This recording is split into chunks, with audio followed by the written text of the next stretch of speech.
Ingon ang uban nga laki nga piling gwapo, piling kwartahan.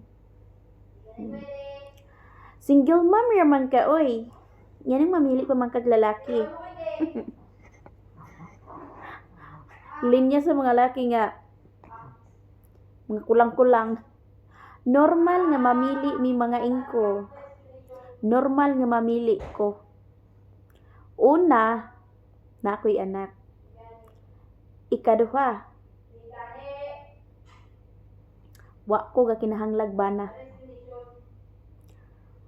Ug naa man galing ko'y pasudlon sa akong kinabuhi, i-priority jud nako ang akong anak. Unang-una, kailangan imong palanggaon ang akong anak. Isa ko, kay okay ra kog masakitan.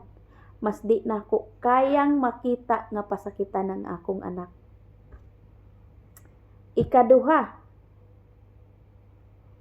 dapat stable pud ka.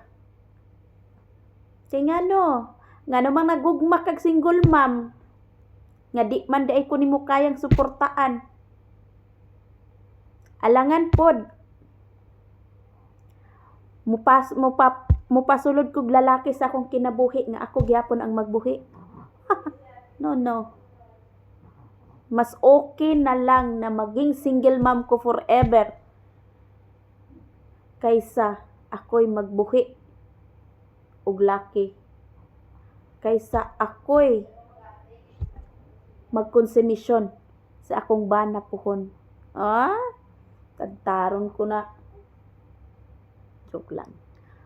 Pero muna'y tinuod. Kay daghang single mom karon nga sama nako. Proud kay mis among kaugalingon. Kay ngano nabuhi namo ang among anak nga wala may gasalig og laki. Wa may gasalig og bana. Kundi amo ang kaugaling pagpaningkamot. Mauna nga ayaw i-question ang among pagka-single mom. Kay kung kaya ninyong laki, mas kaya namong bayi.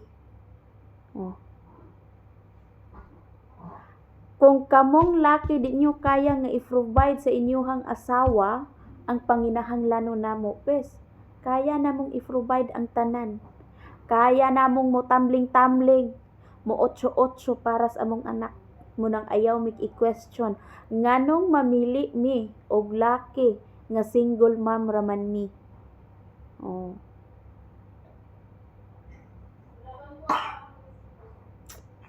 Diba? Kung di ko nimo kaya, kung wala ka sugta nako, kay single mom ra ko, dili ka bagay sa kuha. Munang ayaw i-question ang akong kinabuhi nganong single mom ko ug nganong magpili ko og lalaki. Kay palangga nako akong anak, kaya kong makipagpatayan basta akong anak ang hilabtan. Shout out sa iyo. Kabalo kong makita nimo ni, munay tubag. Og unta no, makita kag dili single mom diha. Kay lantaw nimo sa imong kaugalingon, gwapo naman ka. Kwartahan man ka.